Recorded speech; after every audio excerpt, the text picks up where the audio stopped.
Chapter 4 एक अधूरी कहानी। मुंबई की सर्द सुबहें कुछ अलग ही होती हैं। न धूप ठीक से निकलती है, न कोहरा पूरी तरह छंटता है।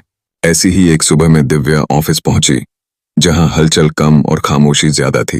फैशन शो की सफलता के बाद सबकी नजरें अब उस पर थीं, कुछ प्रशंसा के साथ, कुछ ईर्ष्या के साथ।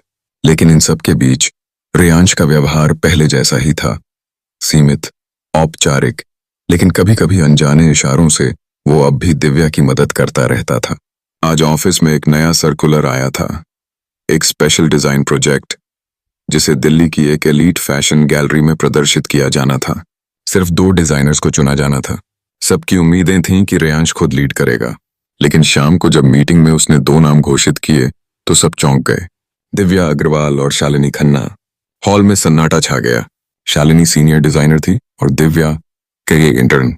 शालिनी के चेहरे पर असंतोष साफ था, लेकिन रेयांश ने किसी को कोई सफाई नहीं दी। प्रोजेक्ट की शुरुआत अगले दिन से हुई। शालिनी तो बस दिखावे के लिए थी, असली काम दिव्या के कंधों पर था, पर उसने कुछ नहीं कहा। वो जानती थी कि यह अवसर उसकी मेहनत की देन है। काम के सिलसिले में उन्हें दिल्ली जाना था 2 हफ्तों के लिए। जब टीम होटल पहुंची तो रेयांश पहले से वहां था, सब कुछ मॉनिटर करने के लिए। दिव्या ने उसे देखा। वो बालकनी में खड़ा समेटे हुए आसमान को देख रहा था, जैसे कोई अतीत से बात कर रहा हो। उस रात होटल की लॉबी में अचानक मुलाकात हो गई। दिव्या ने बात शुरू की।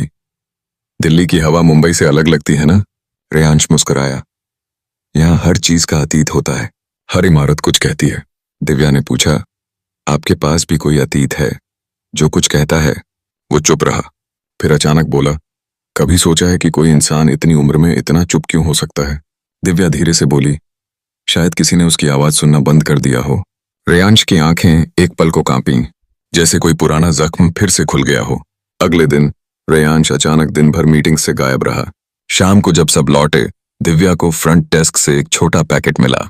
उसमें एक पुरानी स्केचबुक थी, कॉटन कवर वाली, थोड़ी सी जली हुई कोने से। भीतर एक नोट था, बस एक line, don't try to fix the broken, just sit beside it and listen. नीचे कोई नाम नहीं था, पर दिव्या जान गई ये उसकी तरफ से था। वो स्केचबुक देखती रही। हर पन्ने पर रेयांश के पुराने डिजाइन्स थे, गहरे रंग, खामोश लकीरें और कुछ अधूरे स्केच। एक पन्ना ऐसा था जिसमें एक लड़की की आंखें थीं, बहुत गहरी, बहुत प्यारी। दिव्या उस पन्ने को देर तक देखती रही।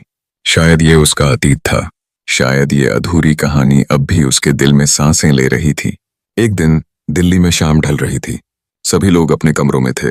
दिव्या बालकनी में खड़ी थी और तभी फोन की घंटी बजी। रेयांश का कॉल था। नीचे लॉबी में आ